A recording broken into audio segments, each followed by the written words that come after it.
I Oh, think all we right. are live now, but Okay. I'll read a little bit of what happened. Welcome to the Jim Acosta Show. It's Tuesday, March 18th. There's Congressman Brendan Boyle, Democrat of Pennsylvania.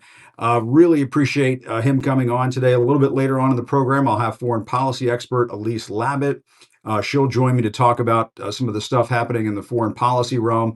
But Congressman Boyle, one of the reasons why I wanted to reach out and speak with you. Thanks for coming on, by the way. Is you've been having some town halls, it looks like. I definitely want to talk about that.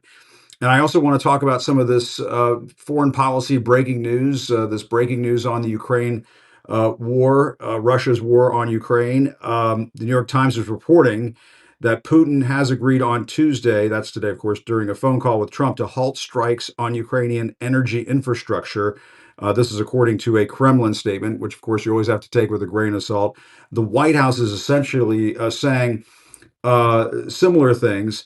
What they're saying in the New York Times is that this result seems to fall short of what Trump had been hoping for in his outreach to Moscow. This is according to the New York Times after several days of optimistic sounding pronouncements. So it sounds as though, and NBC is also reporting that Trump and Putin have agreed that the process to reach a peace agreement between Russia and Ukraine would begin with any energy infrastructure ceasefire. It doesn't sound like Zelensky has even gotten on board with this. And I know you've been following this from where you sit in the House of Representatives, Congressman. It sounds as though, Trump came into office saying, I'm going to have a peace in Ukraine on day one and so on. And it sounds as though, based on the readouts from this phone call between Trump and Putin, it's not as easy as it sounds, which, shocker, that is what we all expected to be the case. Yeah. So first, Yeah. Jim, it's great to join you on this new Yeah. platform, Thank you. and this is my first time doing Substack video. I feel now, so, it's usually I'm showing some of my older colleagues some things about technology, There so you now I go. know what it's like when the shoe is on the other foot. Absolutely. So I love Substack for reading a bunch of columnists who I follow and interesting people. So Yeah. anyway, thanks for No, bringing no. me Well, and up we to should speed. we should make this clear. This is your first Substack. Yeah, no, that's what I was saying. Yeah, this Yeah, is my this is your first very Substack. first one. So, like I said, I think probably like a lot of people still, I knew Substack is a great way to follow some columnists and writers who I find interesting and have followed through the Yes. years. So I've been a Substack user, but I was not aware of the video component to this. So you No, are, there's no question yeah, and let's talk about that for a second because when I moved into this platform, I didn't know that either. I was under the impression that Substack was a great place to go to read pieces from people like Paul Krugman and same. Timothy Yeah. Snyder and folks that really care about democracy and so on. And the folks at Substack said, no, well, we do this live podcasting thing too. They do. You could do tape podcasts as well. But what makes the live function fun is that we can kind of do it almost like a newscast where I'm live, you're live, we're live Yeah. now. And the viewers, the folks who are chiming in, they're my subscribers and they can give us sort of instant feedback on what they're thinking. And so, sometimes I That's jump right perfect. into it and start doing the news, which is what I did on Russia. But I mean, this is a very cool plan. I'm glad you're doing this. Yeah. I've had the same experience with a number of other members, and I think it's a great way to sort of reach a different audience. Yeah, Yeah. I'm glad we're starting off of this because Yeah. I think this is actually relevant to the conversation Yeah. that congressional Democrats writ large are literally having right Yeah. now. Yeah. It's I've true. always, I assume we're about the same age, and so we grew Yeah. up in the media environment of three major networks. I'm a teenager when forget Fox News when Fox is created with The Right. Simpsons and the The Tracy Ullman Simpsons. Show, Yep. and then cable TV in the '90s is that starts to take That's right. root and really become a big thing in the 24/7 news cycle with the internet happening at the same time. Yeah. And Absolutely. then we move into maybe 2 decades ago. I had a MySpace page. I My did wife, too. my wife and I both, early on Facebook. Yeah. Um, what's interesting to me is that we're in this moment where it seems like there has been more change the last 4, 5, 7 years Yeah. than Absolutely. literally the change between when my parents were growing up in the 50s to when you and I were growing up in the 80s. Yeah. And part of what I think, candidly, I think the last presidential campaign on the Democratic side, first the Biden campaign and then Kamala Harris, but also congressional Democrats as well, have been grappling with is how to reach people who have completely checked out from what has always been referred to as mainstream media. Yeah, So I'm going to be that's doing right. more of Substack. I do a lot of podcasts already. Good. And for all of these things, it's always changing. You just have to stay on top of it. And the final point I'll say on this is Yeah. I had a great opportunity about 4 weeks before the election in Philadelphia, so the biggest city of the biggest battleground Yep. state, with hundreds of millions of dollars being spent by both campaigns. I had an opportunity to be on the other side of a one-way window and sit in on a focus group Yep. of undecided, non-college educated young males. That's right. And the moderator, one of the first questions was, where do you get your information? And they moderator went through a list. Yeah. Do you watch broadcast news? No. None of them raised their hands. Do you watch cable news? No. None of them raised their hand. Wow. Newspaper? No. It was exactly through things like this. Yeah. While they didn't say Substack specifically, TikTok, YouTube pre-roll, text chains, That's right. other social media platforms, and it was eye-opening to me as someone who's just a little bit older than Oh yeah. the folks who were in the room. It was like, whoa, I mean, this thing has really changed in a very short period of time. Yeah, and let's we'll set aside the Russia Putin stuff because I like where you're going with this. It's interesting that you mentioned this because during the campaign, you brought up the campaign. I remember Donald Trump was doing these podcasts Yeah. almost every day, and they would have a list of them uh, that he would do every day. And Kamala Harris, it seemed that campaign, and I don't want to, throw any fresh produce or anything in their direction, but they did not seem to be on that bandwagon or, sort of on that train quite as much as perhaps they should have been. And maybe it was, at the end of the day, a vulnerability. And I've heard from a number of your colleagues who have said, no, no, Jim, thanks for inviting me on. I want to get on these Yeah. kinds of platforms because people have just moved to looking at stuff on their phone, listening to podcasts, watching stuff on YouTube TV. I mean, and of course, Substack now entering this realm, the possibilities are kind of endless. Yeah, I can Yeah, tell you that lesson has really been internalized by interesting. House Democrats because of the State of the Union, just a couple weeks ago, Yeah, for the first time ever, Democratic leadership and the Democratic caucus set up an entire room for social media outlets oh, and interesting. influencers. Had about 30 or 40 Hmm. literally there in the room. Minority gets a room in the Capitol, and Yeah, instead of the traditional press conference stuff, it was a bunch of members like me going to outlet after outlet, which by outlet it was literally one person with a phone, yeah. I need and to get just in there next time. so next time you will be invited. I don't think you would set this up. I It don't was think you just would. getting off the ground. Yeah, I've been building the plane mid-flight is basically what it is.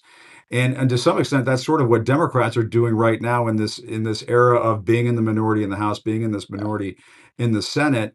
And I know you did a town hall recently. I'll get to Russia in a second. I brought it up and I'll get to it. But you did a town hall. Was it with the AFL-CIO? Was it yeah. the last Just 48 last hours? night, Last to night. What? me, What? Yeah. yeah, a colleague of mine, Mary Gay Scanlon, is a wonderful colleague. Mm-hmm. Represents part of Philadelphia and Yep. then a bulk of the suburbs.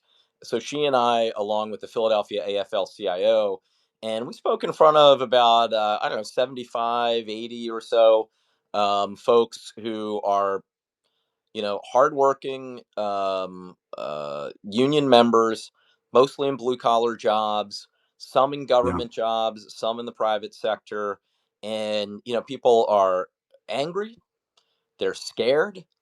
A Yeah. few of the people in the room had already been laid off with no notice at all. One woman, toward the end, actually, she was the last person in the microphone line, and she told a heartbreaking story. She TSA worker, had been there since 2002. So Yeah. really, just kind of the beginning of the post 9/11 security effort, and she was telling this as tears were streaming down her face. Mm. That just a couple weeks ago, while she's at work, got an email at 8:58 a.m. informing her that was her final day, and then got a knock on the door 20 minutes later telling Wow. her she's out. Wow. And this was someone who had served and always gotten positive reviews for more than 2 decades. So, that was the tenor of the Yeah. room. There is palpable both anger and fear. Yeah. And people are just mad right now, and they don't know where to turn, and they sort of feel powerless at this point because Elon Musk and Donald Trump just seem to be doing whatever the hell they want. And I did want to circle back to Russia because it sounds as though what Trump has decided to do is say, well, Zelensky, you're part of this peace process. You're not really like the biggest part of this peace. I'm going to work this out with my buddy Vladimir Putin here, and I just don't see how that's going to work for the Ukrainians. I just don't see how that's going to work for Zelensky. And it sounds like he tried to do this phone call today where he tried to, again, broker it on the quick, broker it on the cheap. Uh, And it just doesn't work that way. no, of course Yeah. not. I mean, I think we've previously talked about the fact that I'm Yeah. part of the U.S. delegation to the NATO Parliament Right. and have been working on these issues for a number of years now. In the 3 years and 1 month since the wide scale invasion has gone on, it has really been a magical moment for the transatlantic alliance and NATO. In some ways, the 2022 to 2024 period was perhaps the greatest moment in NATO's history. But ever since the election and inauguration of Donald Trump, we now have more internal discord than ever. I mean, we Yeah. literally have, on the night he was elected, the incoming German chancellor talking about how the United States is no longer an ally, Yeah. and that Germany, Wow. Britain, and France needed to lead a European only effort because they can no longer count on the United States. A few days later, that's followed by the United States voting at the UN against a resolution condemning the Russian invasion of Ukraine. We Incredible. voted alongside Russia, North Korea, and a few other rogue states, Yeah. voting against every single one of our traditional democratic allies. Now, Yeah. imagine my saying that sentence just a few years ago. You would have asked me to have my No head way. examined. I mean, it's just Exactly. Yeah. impossible. Right. So that's the situation we're in. If Russia stops fighting tomorrow, the war will end. If Ukraine stops Right. fighting tomorrow, Ukraine will end. Yeah. Yeah. So it's a very bleak moment, and I can tell you a lot of our friends in Europe who have been counting on us and have been allies for the last 8 decades are extremely, extremely scared at this moment. Yeah. I mean, we saw there was a French lawmaker in the last 24 hours who has said, please give us back the Statue of Liberty. I mean, you just don't normally hear U.S. allies talking about the United States in this fashion. And this headline jumped out to me in the Washington Post today. The Trump administration has terminated a U.S. funded initiative that documents alleged Russian war crimes, including a sensitive database detailing the mass deportation of Ukrainian children to Russia. This is according to U.S. Familiar with the directive and documents obtained by the Washington Post. Congressman, I mean, this is about you don't have to speak to that directly, but this is really about the moral leadership of the United States on the world stage. I mean, I just can't imagine any administration, Republican or Democrat, pulling the plug on that kind of an initiative, trying to get Yeah. a hold on where these children who were abducted, these Ukrainian children were abducted by the Russians, where they went off to. I just why would they do something like that? I guess Right. because it's what Putin wants. Yeah, it's just Yeah. it was so I when I learned about that Yeah. yesterday, or maybe it was the night before, I commented on it on X, and maybe on my Blue Sky as well, but just Yeah. how sickening it is. I mean, there have been a number of sickening things that have happened and atrocities over the last several years. Uh, the stealing of tens of thousands of children, Yeah. kidnapping them and bringing them to Russia is one of the most sickening. And so, the reality is, as the incoming German chancellor was talking about, and he's certainly not the only one, Yeah. we are either aligned with Russia right now for the first time ever. Right. Since obviously World War II, when the Soviet Union was for a brief moment an ally, um, but from the beginning of the Cold War on, the whole modern world that the United States led the building of all of Yes. these institutions, NATO, UN, World Bank, IMF, all predicated on the U.S. leading the world, leading the transatlantic alliance, and it's part of the reason why, after centuries and centuries of warfare in Europe, that the Yeah, latter half of the 20th century, and the last couple decades until 2022 have been the most peaceful in the that's right. history of Europe. So it is sickening. One other point I just want to make. Yeah, I know that a lot of people wonder, why do you study history? yeah, And no, history doesn't repeat itself, but it does rhyme. If Donald Trump actually knew the history of the 20th century or any bit of history about this country, he would understand the lessons learned coming out of 1945, that the yeah, United States needed to be an active participant in European affairs. that's right. Otherwise, we see tens of millions of Americans fighting on European soil, as happened twice in the first half of the 20th century. No, you're absolutely right. And I mean, one of the reasons why Europe has broadly been at peace since the end of the World War II is because of the involvement of NATO, because of the strength Right. of the NATO alliance, and so Congressman, I don't want to jump around too many places, but I did want to also ask you about this collision course that Trump seems to be on with the courts. I'm sure you've been following this as well. And apparently, the Justice Department today refused to answer a number of questions from a federal judge who had demanded more information on deportations that were carried out under that rarely used wartime act. This is according to NBC. And the Justice Department basically said to the court, the government maintains that there's no justification to order the provision of additional information, and that doing so would be inappropriate. So they seem to be thumbing their nose at all of this. I know apparently Trump has said that the judge handling all of this should be impeached, and the Chief Justice John Roberts has come out and he's weighed in and put out a statement saying that that's not an appropriate response. You don't impeach judges because they try to stop what you're doing. But what do you make of this collision course that Trump has put himself on with the courts? Is he trying to play chicken with the courts, dare them to do something, and then we all get thrust into this what if scenario of what Yeah. happens? So this speaks to, Yeah, I have many, many fears about Donald Trump and this yeah, administration. But this is now speaking to actually my single biggest fear. And I'm not the first to raise it. You just alluded to it. yeah, What happens if, for the first time in American history, a president of the United States says to the courts, including up to the Supreme Court, okay, go enforce your decision. yeah, I have a military. What military do you have? right, Then what do we do? And I have to say, I have asked a lot of legal experts privately over the last couple months, although I'm talking about it publicly now. yeah. Um, I've been in a lot of conversations the last couple months. I have to say, I've yet to hear a good answer to Nobody that. knows. I mean, Nobody it knows. is completely, and I know we've used the term unprecedented a lot in the last 8 years. This would be a completely unprecedented and dangerous moment if it were to happen. He didn't go that far the first time he was president for the first term. Right.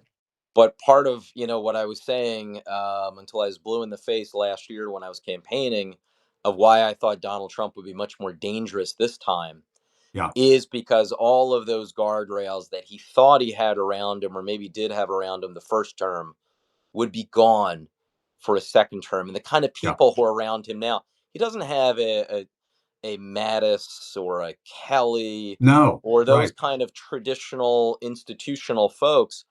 Yeah, they're people like who he put as head of the FBI and the Yeah. number two guy at the FBI. And they're those kind of sycophantic, ultra mega characters who are just egging on this to happen. So Yeah. I wish I had a better answer, but right now I have to tell you, I'm not sure anyone does to this specific danger. Yeah. And I was, my old show, I was warning folks right before the election. I had folks like Timothy Snyder on and Applebaum and Yeah. said, when he's out there talking about the enemy from within, when he's talking about I am your retribution, for as much as he lies and is dishonest, he is sometimes very candid about what he wants to do. And I think he's been very candid about wanting to be, as he said, a dictator on day one and maybe day two and day three. And that's essentially what we're on the path to all witnessing together, and it is terrifying, and it makes me want to loop back to the conversation you and I were having at the beginning of all of this, Congressman.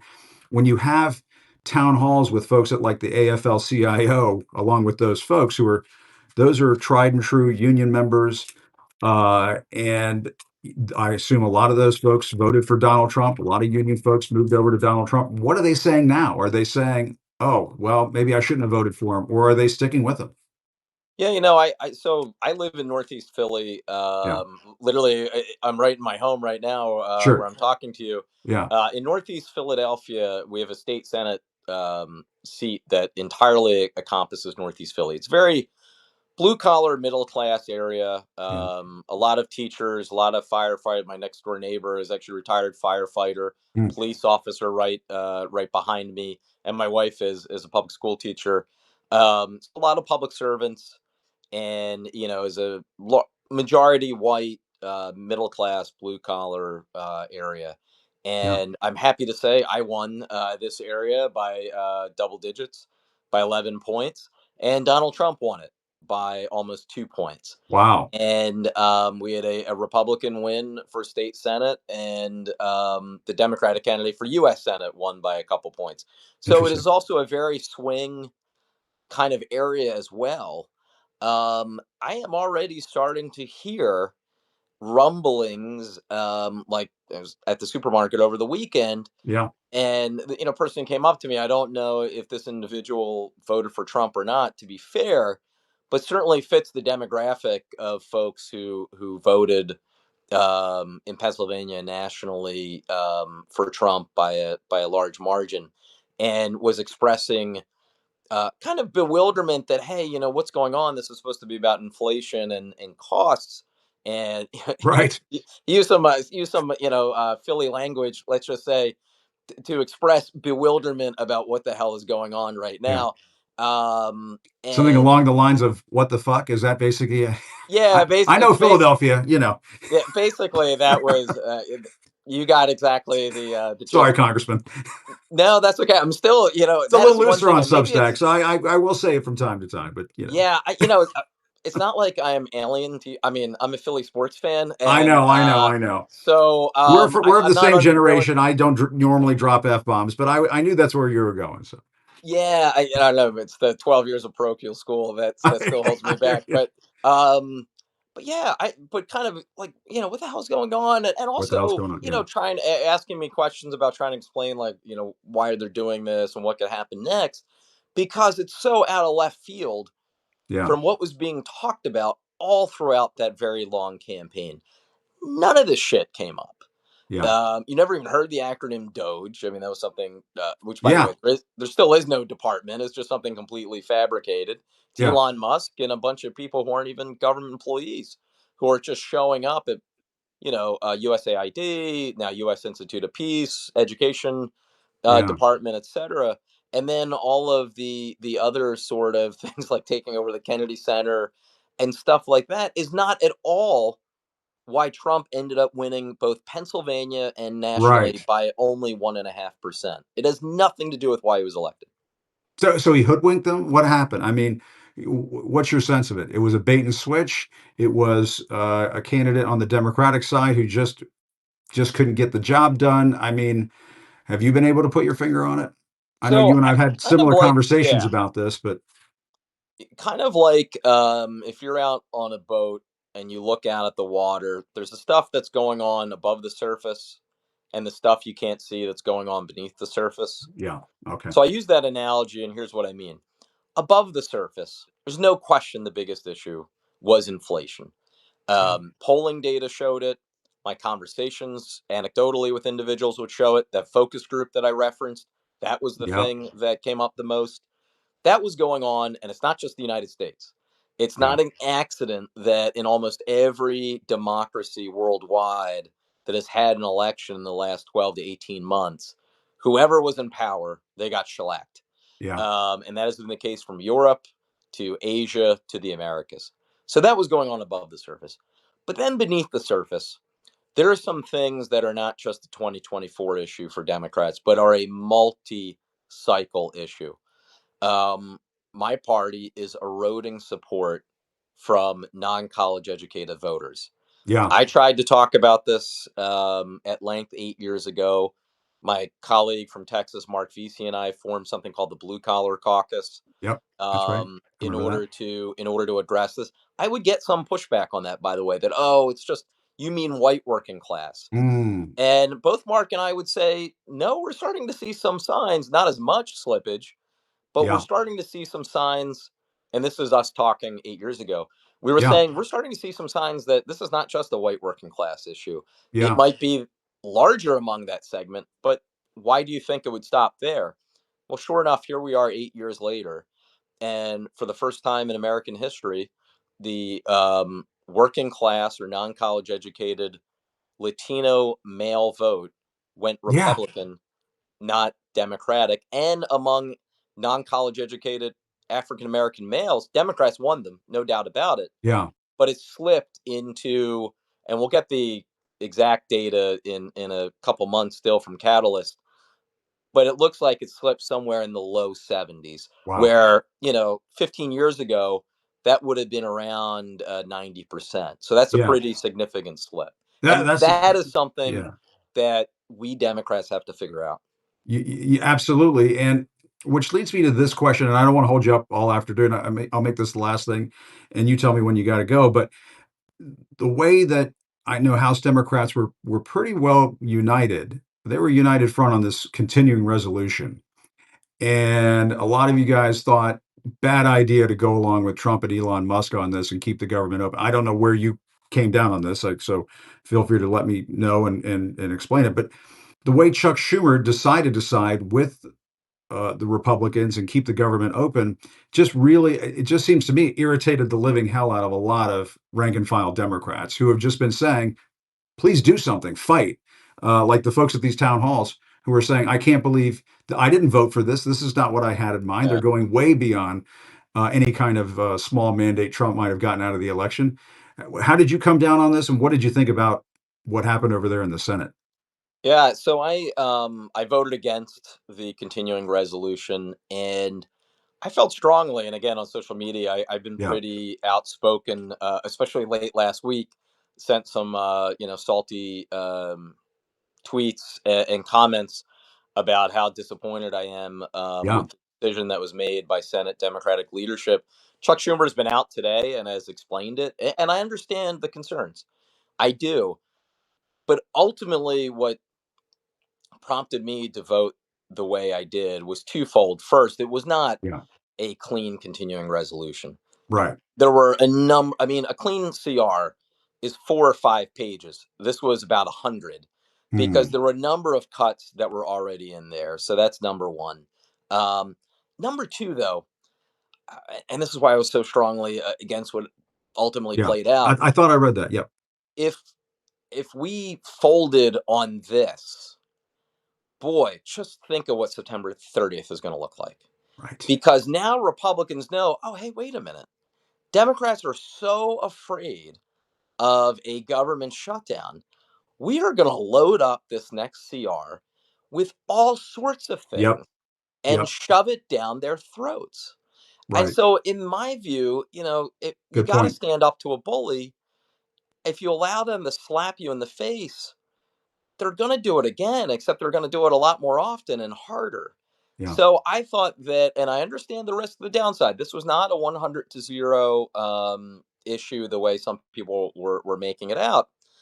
But I pretty strongly came down and still continue to believe that this was a fight we needed to have now. Um, and that by delaying it, it only enables the administration to do even more destructive things. Yeah. I mean, to me, um, the question becomes, at what point are you going to stand for something? And it sounds as though, Congressman, you were saying this was last week. So, I mean, not to put you on the spot, but Chuck Schumer, I know he's not a member of the House, he's a member of the Senate. Do you think the Senate needs new Democratic leadership? Hate to put you on the spot.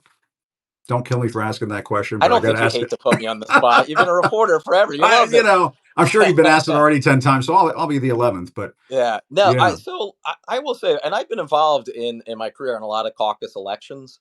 The most counterproductive thing And the most unwelcome thing that ever happens is anyone from the outside of that caucus interfering or Yeah, getting involved in it. I sure. mean, I will I get happily it. answer questions about a House Democratic caucus decision, but Yeah. I have too much respect for my Senate Democratic Fair enough. colleagues, and a number of them are good friends of mine, or even former members of the House who now serve in the Senate. Yeah. That's a decision for them, and I will respect whatever they choose to do. I will say that I'm very happy and strong supporter of Hakeem Jeffries as House Democratic leader. I think he's going to be the next speaker, by the way. Yeah. I'm very optimistic about our prospects to take back the House the next election in a year and a half from now. But again, and this goes back to when I was a state house member. I remember pretty early on, and when I served in the state house, there was an outside Democratic constituency group that tried to get involved in that election for one of the people running. It was the most counterproductive thing Yeah. that could have happened for that candidate. It only breeds resentment. So these Yeah. caucus Yeah. elections are not like they are not like normal elections. They're very personal. It's almost like high school cliques, but with real consequences. Right. Um, I and hear I you. am never going to get involved in an election that is not my own caucus. No, that makes sense. That makes sense. I had to ask, as we sometimes say in this business. But Congressman Brendan Boyle, great to have you on. Thanks a lot. Glad we made some Substack history here, having you on the program. Really appreciate it. Hope we could do it again sometime real soon. The first of many to come. I enjoyed it. Excellent. All right. All right. Good Take stuff. care. Thanks a lot. And thanks for bringing some Philly talk. I heard an S word there.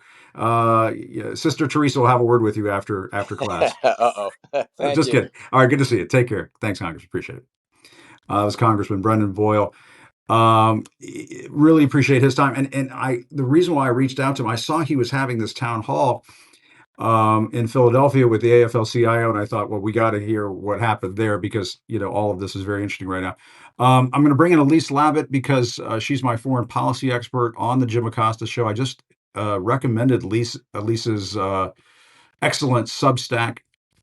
Check it out. Obviously, whenever you have a chance to read about what's happening in the foreign policy realm. But Elise is going to come on and join us to talk about this Russia stuff. Hey, Elise, how you doing? Good to see you. How you doing, Jim? Great to be with you. Good. And I will say this. I wanted to talk about the foreign policy stuff. You and I wanted to talk about Voice of America. And as it turns out, a correspondent from Voice of America is willing to come on this program with us to talk. Should we do this right now? Whenever you're ready. I mean, I and then you and I can talk about the other stuff too. Okay, so here's the deal. And Lisa and I have been talking about this offline on our texting. Obviously, we all know what's happening over at the Voice of America. It's a very important institution here in Washington. Broadcasts around the world, right, Elise? They go into countries totalitarian. Oh, we can't hear you right now, Elise. I'm not picking your audio up right now. Let's try again. can you hear me now? I got you now. I got you now. Um, they broadcast all around the world. They go into countries like China, Russia, Cuba, you name it. And they do a lot of important work. They have a lot of great correspondents who work here in Washington. And the Trump administration has been busily shutting them down, correct, over the last week or so, and laying off reporters, subjecting them to social media crackdowns, and so on. Yeah, I mean, 1,300 journalists, like nothing's, I wrote about this the other day and I said, like, Yeah. nothing America first, like just giving a pink slip to 1,300 journalists who are literally exporting American values for a living, Jim. I mean, Yes. these people, and it's not just, it's in, dozens of languages, about 98 countries, and they're really, standing up to authoritarianism. They're talking about issues that these rogue regimes don't want to hear anything about. China is celebrating the move. And look, I mean, Greta Van Susteren, who, by the way, volunteers Yep. as an anchor for VOA. She loves it so much. She doesn't even get paid, and she was Yeah. anchoring. I think she was really thoughtful about the issue. She was talking with our friend Tara Palmieri yesterday. Yep. And listen, they need reform. There's a lot of things they could do better. But, as I think, this isn't a cost cutting exercise. This is a self inflicted wound. Yeah. And just like, when America's voice goes silent, our enemies are celebrating. Well, and China, this is according to the New York Times, Chinese state media is gloating about drastic budget cuts to Voice of America and Radio Free Asia, U.S. Government-funded media outlets that have for decades drawn protests from Beijing over their coverage of human rights abuses in China. So, I mean, when Chinese state media is gloating about something that Donald Trump and Elon Musk are doing, yeah, not a good day for democracy. As you said, it's not just Voice of America. It's all, they're canceling contracts for all US funded global media. So, as you said, Radio Free Europe, Radio Free Asia. I thought, isn't there supposed to be this great power competition with Yeah. China? Radio Free Asia goes into all those countries in Asia, and they're doing Afghanistan. Then there's also, we could talk also about US Institute for Peace. All of these kind of, I think what it's saying is democracy promotion overseas is, over in the Trump administration. Well, one of the correspondents on Voice of America that the Trump administration has been targeting and going after is Steve Herman. Steve Herman is a terrific journalist. I'm going to try to add him to the program right now because he told me he's available to speak. And this would be a Jim Acosta program, Jim Acosta show exclusive. Let's see, Elise, stand by. I'm trying to add Steve Herman to the chat here. Let's see if it works. The bells and whistles of the Substack machine are turning. They're going around in circles. They're seeing if there's Steve Herman right there. Hey, Steve, how are you? Pretty good. Hi, Jim. And you see Elise Labbot there too. Yes, great to see you too. It's been a long time. Absolutely. And Steve, tell us a little bit about what's going on because to the viewers out there on this show, this is an exclusive that we're bringing to you right now with Steve Herman. Steve, you've been with Voice of America for how long? I've been on staff about 20 years, and I was a contract reporter Wow. for about 5 years before that in Japan. And what has been happening lately? Well, the Voice of America, as we speak, if it's not dead, it's severely comatose. There's no programming going out. Nothing's been refreshed since Saturday when the 1,500 journalists at the Voice of America were told that they were being indefinitely suspended with pay. But then the following evening, 550 of the contractors, and we don't distinguish between who's a contractor, full-time staffer, they're journalists, they're reporters, editors, engineers, technicians, videographers. 550 of those were told that effective March 31st, their contracts are terminated. And what does that mean for you? Does that mean that basically you're done and you're essentially waiting for your pink slip? I don't even know, how does this work? Yeah, well, it's Yeah. federal government employment, so there's different categories. I was actually privileged, I guess, to be among the first suspended, February 28th, before all of this happened the past weekend, when I received a letter that I was being placed on what they called excused absence. I'd never even heard of that. Pending an investigation into my social media, which, as you know, Jim and Elise, it was sort of deja vu all over again, as Yogi Berra would say, from Yeah. the first Trump administration under Michael Packett, USAGM, Yeah. when my social media came under investigation as well, and we were fully exonerated.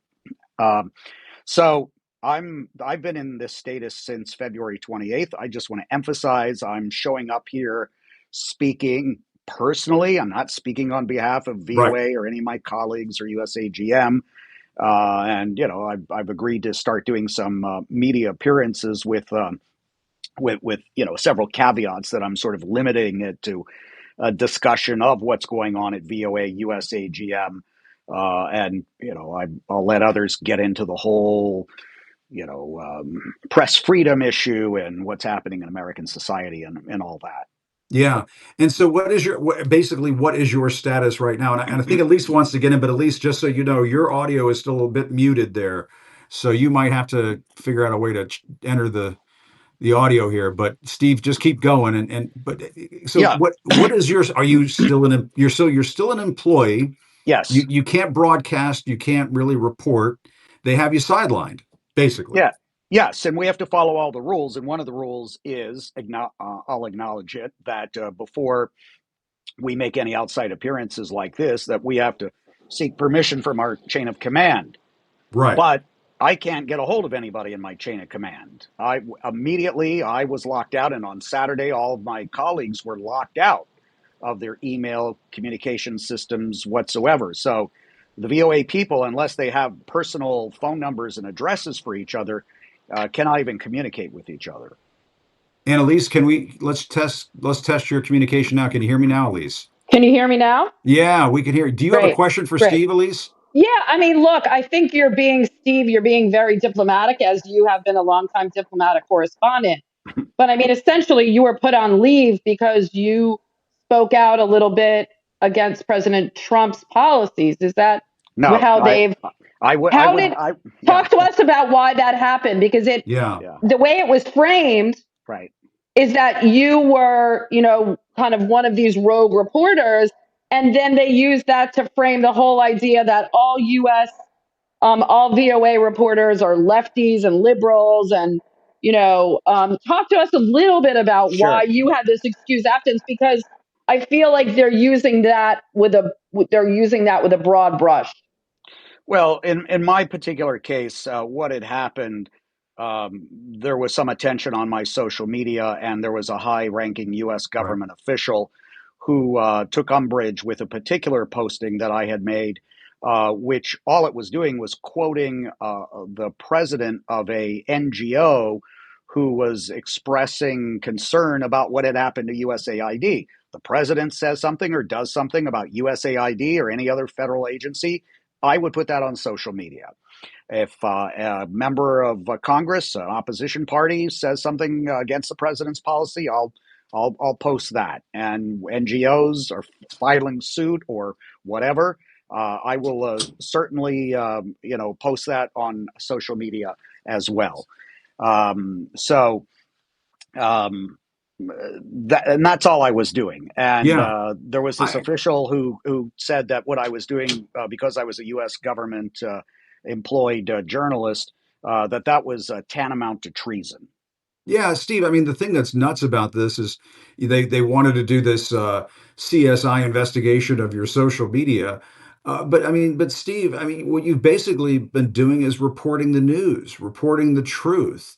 And that is what bothers them. That is what gets under their skin. That is why they've put Carrie Lake, of all people, over at the Voice of America, is that they don't want the news. They don't want the facts, and they don't want the truth. That's my personal commentary. You don't have to weigh in and say that. My personal commentary is that Steve will just do your work for you here. Yeah. I mean, look, if you remember back to the first administration, there was a lot of concern, and Secretary of State Rubio, then a senator with a couple other Republican congressmen and senators, were concerned that President Trump was going to kind of use VOA for political purposes, that it was going to become Trump propaganda.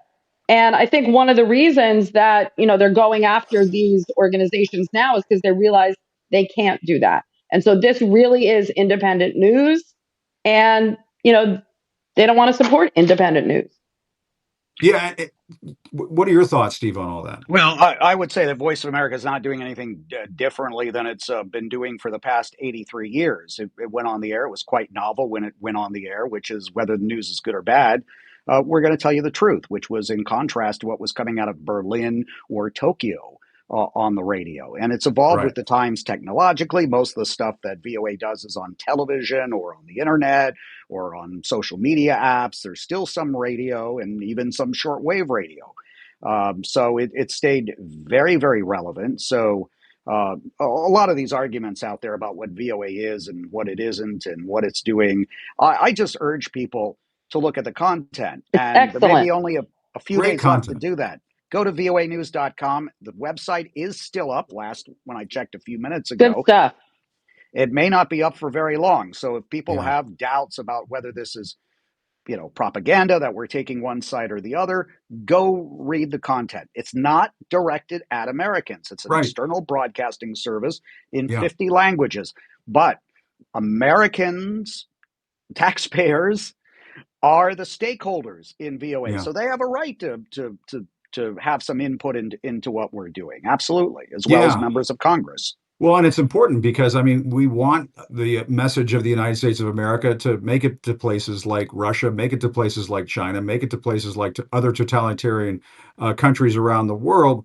I guess the flip side of all of that is that because the administration is now taking over VOA and it intends to politicize it to a great degree, I suppose that is a troublesome thing. That might be not so good in terms of Well, getting that message out across the world. Because yeah, if they're in control of the message, that's not the same thing as having journalists in charge.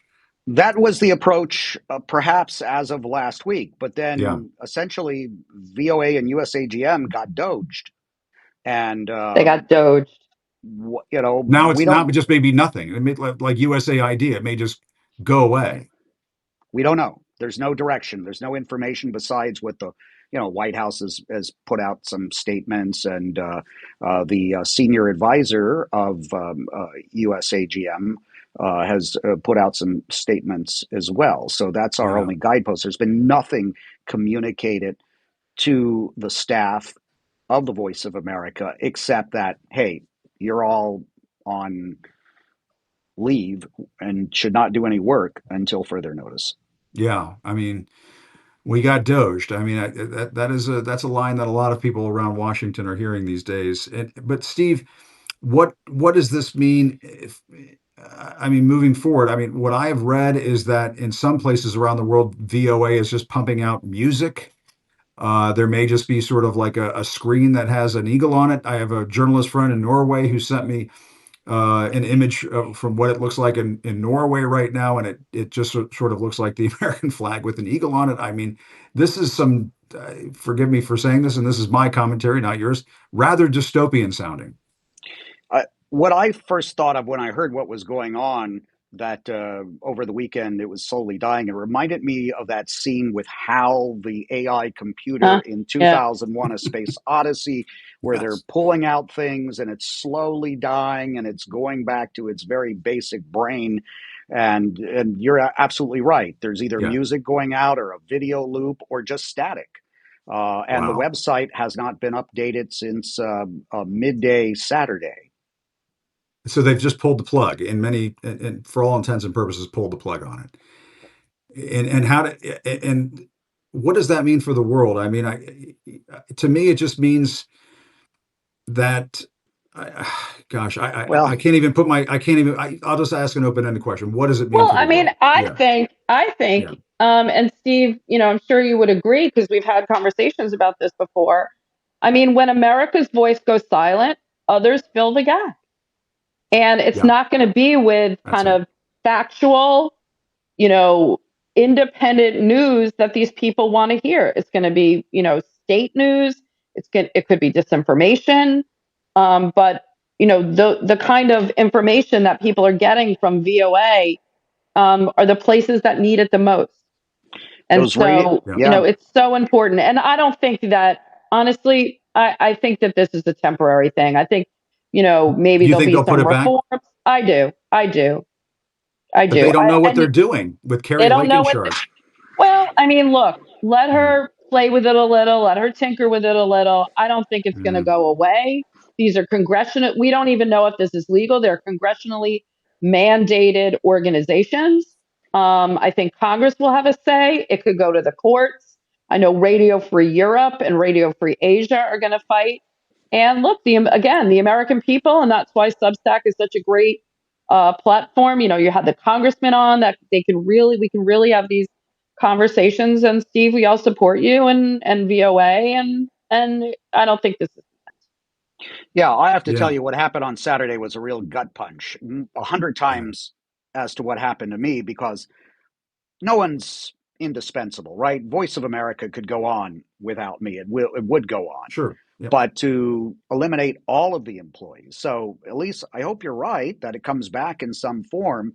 But in the meantime, the Chinese and the Russians take over those vacant frequencies. The satellite transponder leases, if they're not continued, perhaps the Iranians and Wow. North Koreans take over those. And so that void Wow. will be filled. And it seems as though Trump and some of the people around him just have a misunderstanding. I mean, God, who the hell knows anymore about what VOA does? He thinks of it Well, as some sort They of don't know.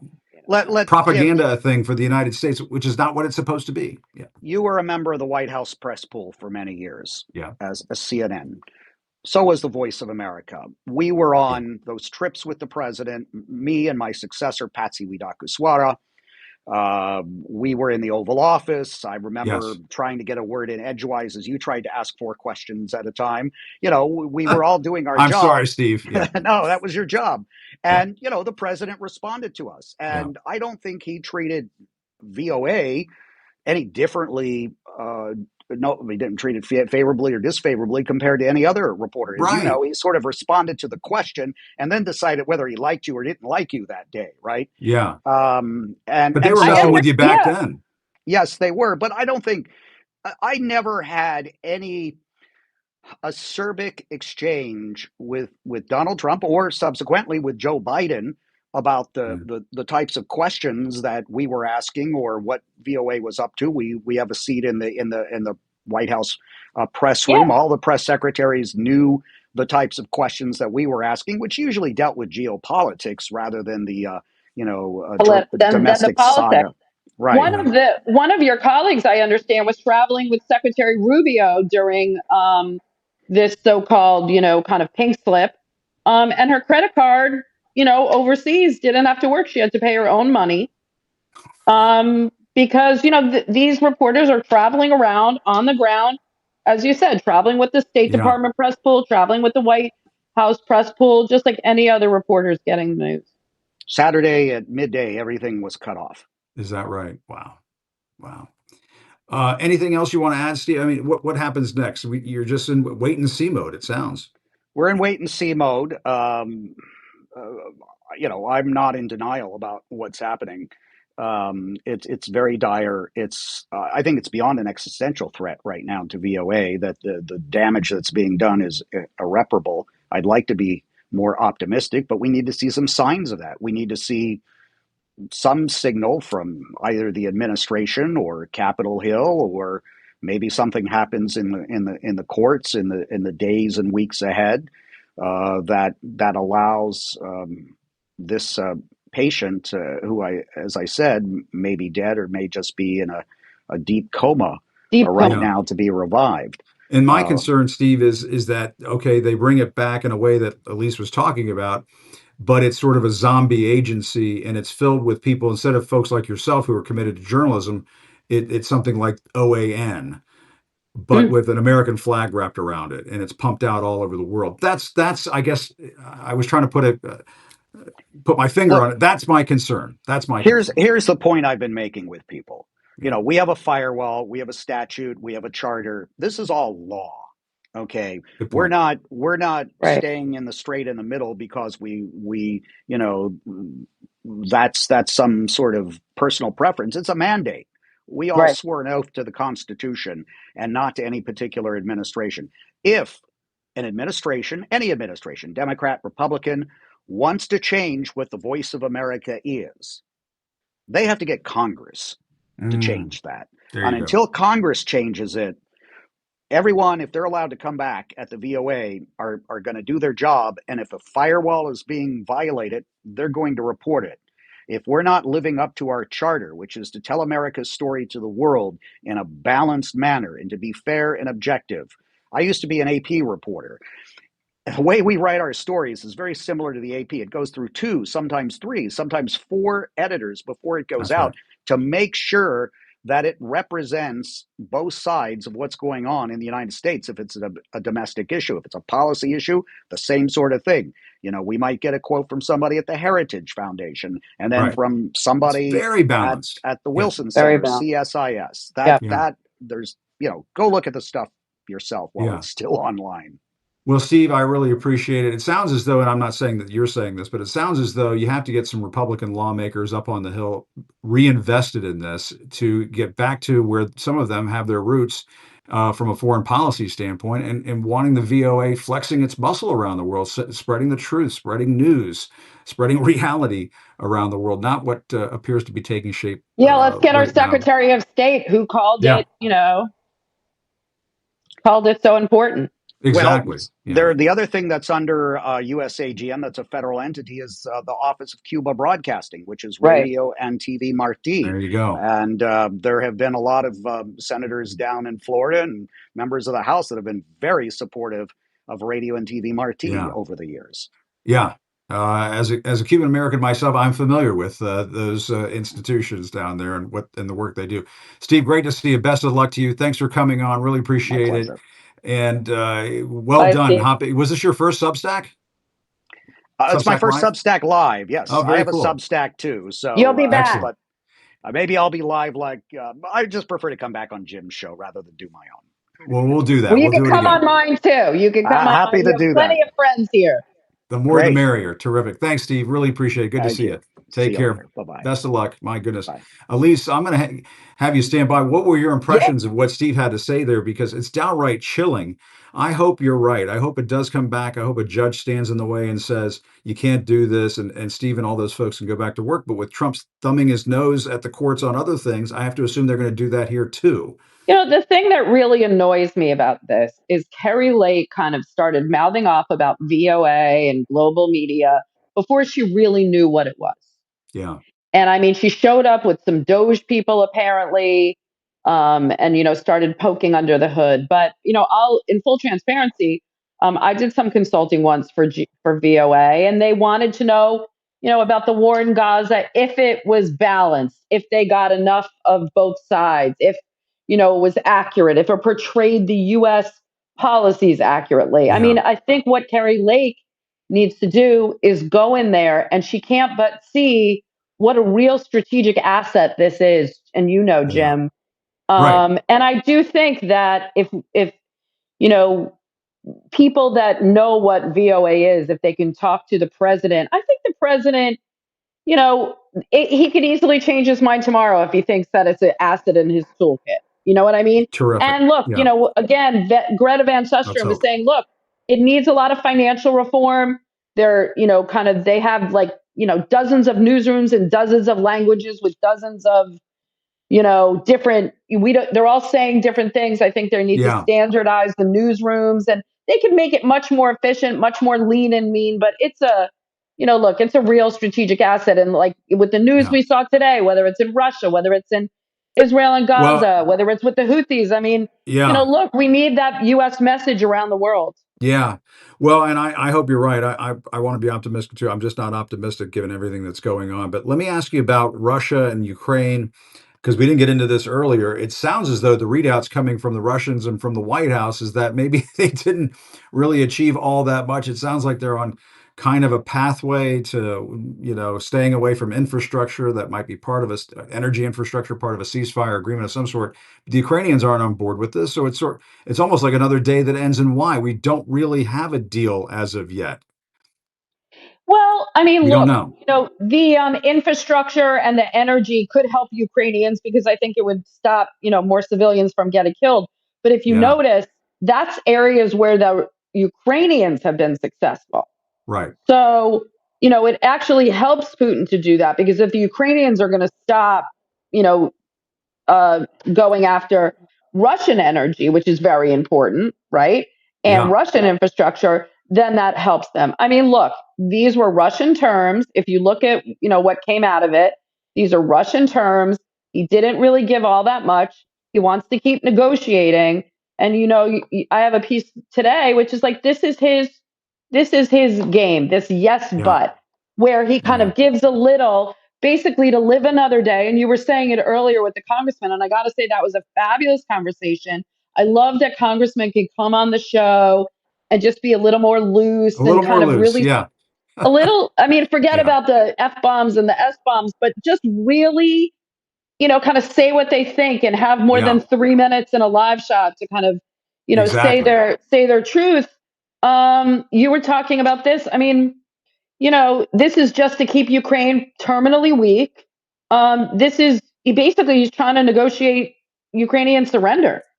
And Yeah. it's really just a question of whether Trump is going to give him everything he wants. Because, look, a halt to fighting for 30 days is a good thing. Let's be honest. Well, that's true. Yeah. But a permanent, if you look at what Russia's talking about for permanently, no aid for Ukraine, no foreign aid for Ukraine, no Right. intelligence for Ukraine. Like, he wants Ukraine to stay terminally weak. So even if he can't conquer it all today, he can live to fight another day. Yeah. Well, and just a programming note to folks out there who might just be tuning in. We normally come on at 4 o'clock every day. We started at 3 o'clock today. I had Congressman Brendan Boyle on. Then I had a surprise in that Steve Herman from VOA was able to join Elise and I to talk about what's happening over at VOA. But I want to talk about all this foreign policy stuff that's in the news, Elise. That's why I'm glad you're on with Yeah, me. we got 6,400 people watching, so we got to give it to them. Yeah, and the Russia thing is important, as you mentioned, that they're maybe they took a baby inch step forward, but it just seems to me, unless Zelensky is involved, unless he's at the table, unless he is a 1/3 of the equation here, Donald Trump is not going to be able to negotiate this just between him and Vladimir Putin, because any negotiation that cuts out the Ukrainians essentially is a win for Vladimir Putin. It's how it's going to be received in Moscow.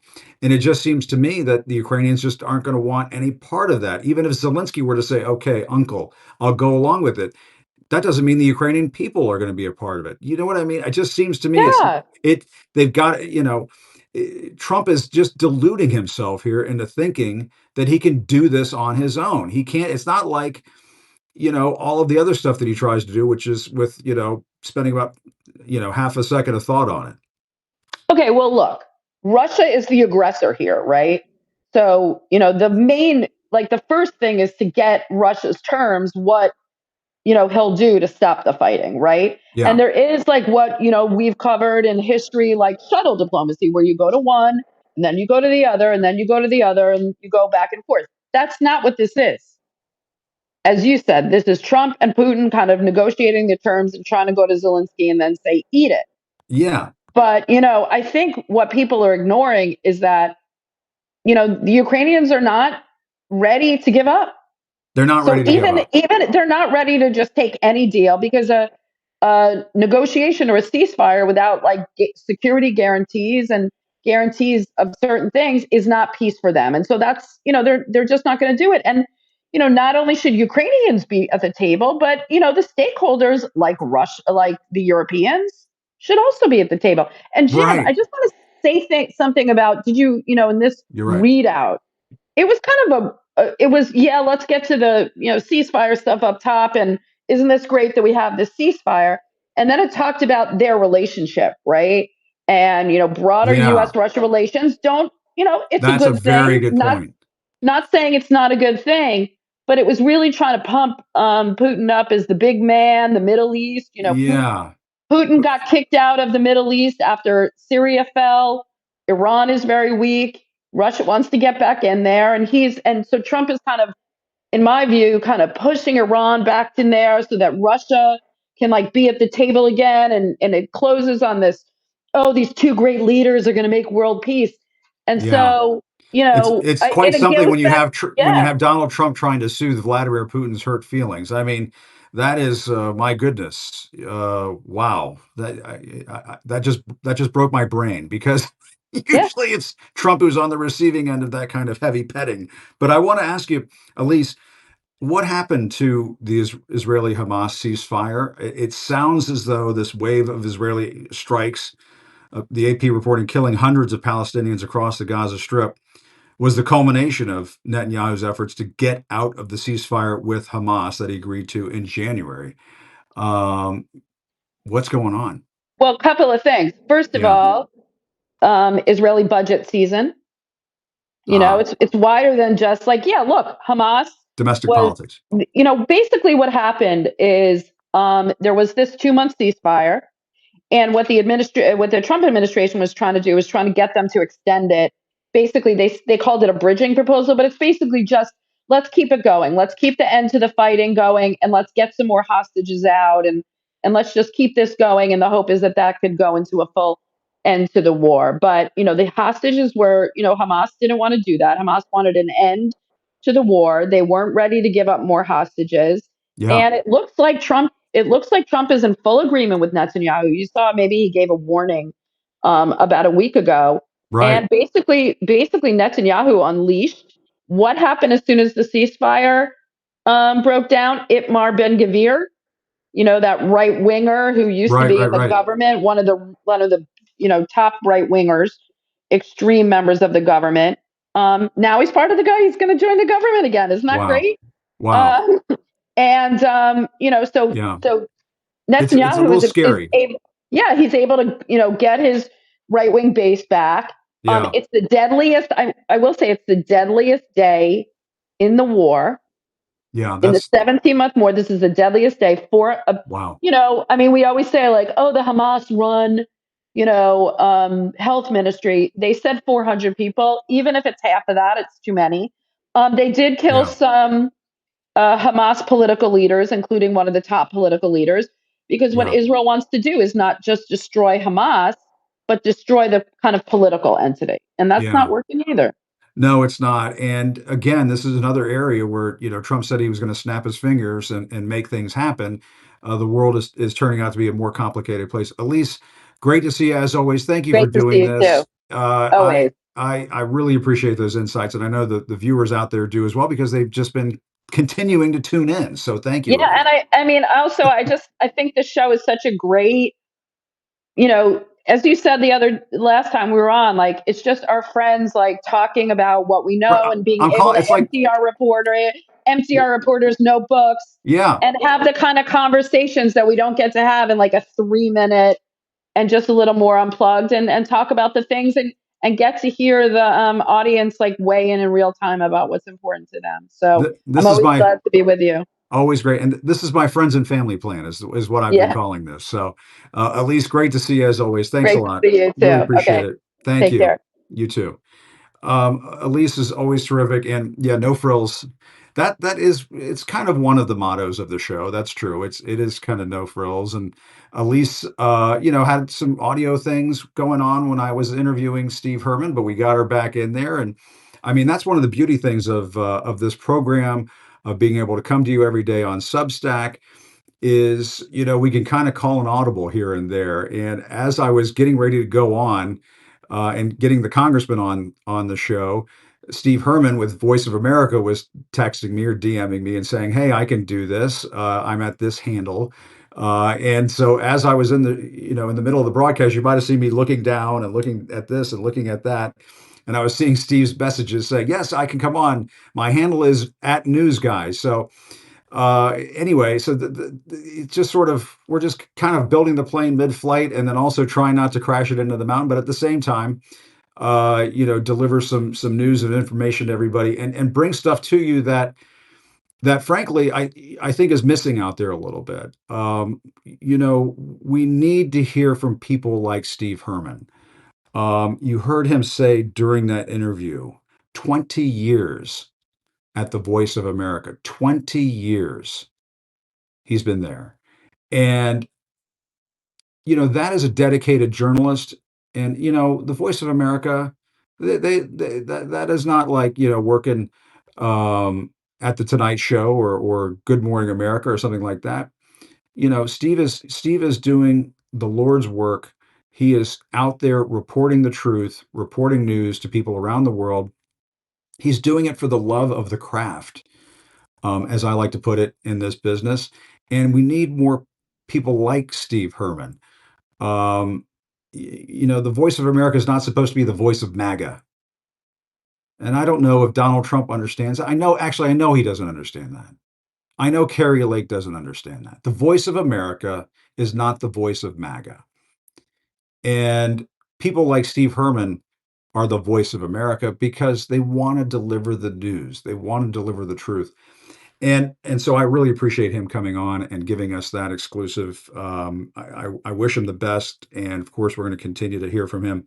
I do want to end with and we've been going really late into this program, typically on 4 o'clock, but I came on at 3 o'clock, and we're now getting close to an hour and 15 minutes straight on the air. But I did want to end with a new segment. I'm going to call it "Have You No Shame." It's sort of like the Dear Leader files, but this one's going to be Have You No Shame. And it's because this story has caught my eye in the Washington Post, and apparently um, some other great journalists have been working on this as well over at, I believe, Task and Purpose, if I have that correct. But this is the Washington Post has been reporting this. Arlington National Cemetery has scrubbed information about prominent Black, Hispanic, and female service members and topics such as the Civil War from its website, part of a broader effort across the Defense Department to remove all references to diversity, equity, and inclusion from its online presence. This again, according to the Washington Post. A cemetery spokesperson confirmed Friday that it had removed internal links directing users to web pages listing the dozens of notable graves at Arlington National Cemetery of Black, Hispanic, and female veterans and their spouses. On these pages, again, according to the Washington Post, users could read short biographies about the people buried in the cemetery, including Colin Powell, including General Colin L. Powell, the youngest and first Black chairman of the Joint Chiefs of Staff. Also, Hector Santa Anna, a World War II B-17 bomber pilot, and the Tuskegee Airmen, for example. Those records were apparently wiped off that website for Arlington National Cemetery. Just absolutely outrageous. Absolutely outrageous. And this is, don't blame the cemetery for this, folks. This is directed by Pete Hegseth over at the Defense Department. An update in the Washington Post today, though, on this subject. Amid DEI purge, Pentagon removes webpage on Iwo Jima flag raiser. Here's the story from the Washington Post. Until recently, a page on the Defense Department's website celebrated PFC Ira Hayes, a Pima Indian who was one of the 6 Marines photographed hoisting a U.S. flag on Iwo Jima in 1945 as an emblem of the contributions and sacrifices Native Americans have made to the United States, not just in the military, but in all walks of life. But the page, along with many others about Native American and other minority service members, has now been erased amid the administration's wide-ranging crackdown on what it says are DEI efforts in the federal government, a review by the Washington Post found. Folks, if we're removing records on folks who have raised the flag at Iwo Jima, have helped raise the flag at Iwo Jima, my God, have you no shame? When we're removing records at Arlington National Cemetery, where my grandparents are buried, by the way, on my mom's side, when you're removing records from Arlington National Cemetery that celebrate the lives of people like Colin Powell and the Tuskegee Airmen, again, I ask the question, have you no shame? Have you no shame, Secretary Pete Hegseth? Have you no shame? They're talking about removing DEI as if Colin Powell didn't earn it, as if one of the men who raised the flag at Iwo Jima didn't earn it. Have you no shame? Did Pete Hegseth earn it in terms of being the Defense Secretary of the United States? Did he earn it? Come on. We all know he did not deserve to be named Secretary of the Defense of the United States of America. Give me a break. I ask the question. As you're trying to scrub from our history the achievements of people like Colin Powell, I ask the question, Pete Hegseth, have you no shame? Have you no shame? I want to thank everybody for watching. The Jim Acosta Show went a little late today. Bit of a special edition in that we started a little bit earlier today. My thanks to Congressman Brendan Boyle of Pennsylvania, Elise Labbot, my former colleague and foreign policy expert, and Steve Herman over at the Voice of America, which should remain the Voice of America. Still reporting from Washington, I'm Jim Acosta. Have a good day.